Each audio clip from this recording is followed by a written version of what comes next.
आगरा के अदनापुर नगर पालिका में अध्यक्ष और सभासदों की रस्साकसी खुलकर सामने आ गई है। दर्जन भर से अधिक सभासदों ने जनप्रतिनिधियों के साथ साथ जिलाधिकारी भानुचंद्र गोस्वामी से नगर पालिका में हो रहे भ्रष्टाचार की शिकायत की।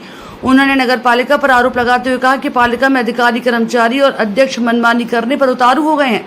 सभासद राज कपूर मौर्य, मिथिलेश देवी, गुड़िया रानी, आकाश, ममता देवी, श्रेयांश जैन, शारदा देवी, अमित राठौर इत्यादि सभासदों ने 10 सूत्र शिकायती पत्र में कहा कि नगर पालिका में भ्रष्टाचार इस कदर बढ़ गया है जो किसी भी सभासद को लेखा जोखा और आय व्यय संबंधी हिसाब नहीं दिया, वह भी काम नहीं कर रहे जो शासन के आदेश अनुसार अनुचित है, जिन्हें अन्य कोई फॉर्म भुगतान कर रही है। नगर पालिका ने करीब 6 करोड़ रुपए की लागत से गांव रनपई के पास कूड़ा कचरा निस्तारण को लगाया।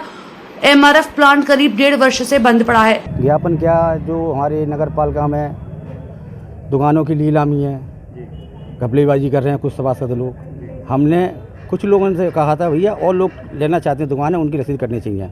चेयरमैन ने कहा था कि रसीद करनी चाहिए।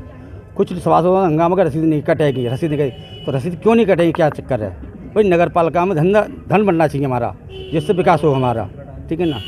अब तक 1.5 महीना से 1-1.5 साल करीब हो गई। 1.5 साल से हमारा अभी तक आए बारह का कोई बोरा का कोई हिसाब गुलाब नहीं दिया लोगों का। जब भी हम हिसाब की कहते हैं कि आए बाबू नहीं है, चेयरमैन साहब नहीं है, यू साहब नहीं है, जे वो है, पुरानी बात नीली बात है कह के हम हमको ढकला देते हैं। अभी 15 बोर्ड की मीटिंग हुई थी अभी कुछ दिन पहले, मैंने कहा था पहले आयु का बोरा दे दिया हमें, 2024 का ही दे दीजिए हमें, 30 का छोड़ो 24 का दे दीजिए। कि ऑडिटर आया था वो टेस्ट ले आया है, जे है वो मतलब कोई चीज़ हमको कोई संतुष्ट नहीं किया जाता किसी चीज़। अब 6 करोड़ का प्लांट बना है कूड़ेदान का, जो भी कूड़ा निकलता है, जो गंदा कूड़ा होता है वो यहीं पर बगल में ही डाल दिया जाता है, जो बढ़िया कूड़ा होता है उसकी बिक्री हो जाती है करीब। क्या लगता है आपको नगर पालिका में अधिकारी, कर्मचारी सभी के मिलीभगत से ये कार्य हो रहा है? भाई हम तो नहीं चाहते हैं कि कोई भी हमारी पब्लिक संतुष्ट है इन लोगों से। हम 15-16 सभासद बहुत दुखी हैं। हमारे यहाँ अगर रास्ते में चला जाए तो लोग चल नहीं पाते, बच्चे गिर जाते हैं, इतने गड्ढे हो गए हैं, खरंजे उखड़ गए हैं। अरे कुछ नहीं हो तो मरम्मत हो जाए नई सिरे से, तो मतलब हमारा नाम चले नगर में कि सभासद लोग कुछ ना कुछ कार्य करवा रहे हैं। और जो ठेके पर कर्मचारी रखे गए हैं, करने वाले हैं 22, उनका पेमेंट हो रहा है 4400 का। ये नहीं मालूम पेमेंट कौन से निधि से जा रहा है और कहाँ पे जा रहा है। मतलब पूरे प्लांट पर 3 लाख रुपए का साल महीने का वहाँ पर पेमेंट करता है। वहाँ पर वहाँ ये कर्मचारी नहीं है, पेमेंट हो रहा है लेकिन काम नहीं हो रहा, काम नहीं हो रहा है वहाँ कोई काम करने वाला ही नहीं है। सुन लो वहाँ पर इतनी गंदगी है प्लांट पर। अभी जो आपने ज्ञापन दिया है, क्या आश्वासन दिया गया है? हमने पहले SP सिंह बघेल जी को दिया था, मंत्री जी को माननीय, उन्होंने कहा था मैं शासन के लिए भेजूंगा, आप संतुष्टि दीजिए। मैंने कहा था हम DM साहब से मिलेंगे, तो DM साहब से उन्होंने फ़ोन किया, तो आज हम DM साहब से मिले। DM साहब ने हमारा लेटर पढ़ा, उन्होंने बहुत अच्छा समझा। फिर DM साहब से कहा इनकी सबरी बात सुनिए और उचित कार्रवाई की है, इस पर जाँच किया है तुरंत। आज हम जिला अधिकारी के गए थे आगरा। किस संबंध में शिकायत की? इस संबंध में गए, नगर पालिका में भ्रष्टाचार चल रहा है, भ्रष्टाचार के खिलाफ हम चाहते हैं। किसके द्वारा भ्रष्टाचार किया गया, किस बार हो रहा है? जो भी कोई विकास नहीं हो रहा हमारे है, ना खरंजा ना नाली जी। और हम तो दिव्यांग हैं, सभासद हमारी तक की व्यवस्था नहीं है चलने की। नहीं, हम इतनी दूर इसका खड़ा करते हैं और अंदर जाते हैं घसटते हुए। ये भी विकास नहीं करा, कम से कम इनको करना तो चाहिए। क्या आश्वासन दिया गया है आपको जो शिकायत की है? वो बोले कि चलो हम जो उचित कार्रवाई होगी वो काम करेंगे। ठीक, जिलाधिकारी के अलावा किसी और को भी ज्ञापन दिया? हमने राम प्रताप चौहान को, मंत्री जी को भी दिया, पूर्व विधायक जी को भी दिया है, और हमने मंत्री जी को भी दिया, SP सिंह बघेल को।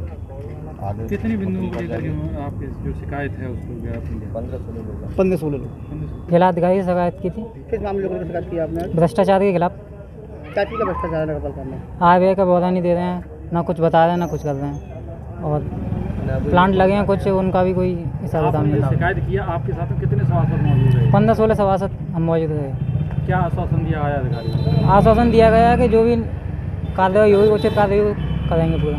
अच्छा, इसमें कौन संलिप्त है जिसका आपने आरोप लगाया है? किसी का आरोप लगाया है आपने नगर पालिका? आरोप नगर पालिका भी लगाया है, नगर पालिका पर। इसके एवज में गली मोहल्ले से लाया गया कूड़ा नगर के ही सड़क किनारे विभिन्न स्थानों पर डंप किया जा रहा है, जो नगर की छवि खराब कर रहा है। जिस फर्म का MRF प्लांट चुराने को टेंडर किया गया है, वही फर्म इस प्लांट को 3 वर्षों से संचालित करेगी, लेकिन बावजूद इसके पालिका प्रशासन 3 लाख रुपए प्रति माह अवैध तरीके से भुगतान कर रहा है। इसी प्लांट के बराबर से अस्थायी गौशाला का स्थापित की गई है, जिसमें गौवंशों के लिए छाया, पानी और हरा चारा इत्यादि की कोई व्यवस्था नहीं की गई। गौशाला के अंदर तमाम गौवंश उपचार के अभाव में दम तोड़ रहे हैं। उसके बाद पालिका विभिन्न अवैध तरीके से अपनाकर समय समय पर भुगतान निकल रही है। उन्होंने कहा कि पुरानी तहसील रोड स्थित नगर पालिका ने बिक्री के लिए बची 4 दुकानों की नीलामी के लिए पिछले माह 3 सितंबर को प्रेस विज्ञप्ति अखबार में प्रकाशित की थी, जिसकी नीलामी तिथि 7 सितंबर को सुबह 11 बजे होनी थी। आरोप है कि पालिका प्रशासन और चेयरमैन की मिलीभगत से चहितों के लिए बोली की जमानत राशि जमा नहीं कराई गई। नीलामी की प्रक्रिया मजिस्ट्रेट की निगरानी में कराई जानी चाहिए थी। इसके साथ नगर में नाली खरंजे क्षतिग्रस्त हो गए। शिकायत के बाद भी नगर में कोई भी विकास कार्य नहीं कराया। एदमातपुर के सभासदों ने जिलाधिकारी से भ्रष्टाचार की शिकायत की। 1.5 साल में नहीं हुआ कोई विकास कार्य, लगाए आरोप। MRF प्लांट में करोड़ों रुपयों का घोटाला।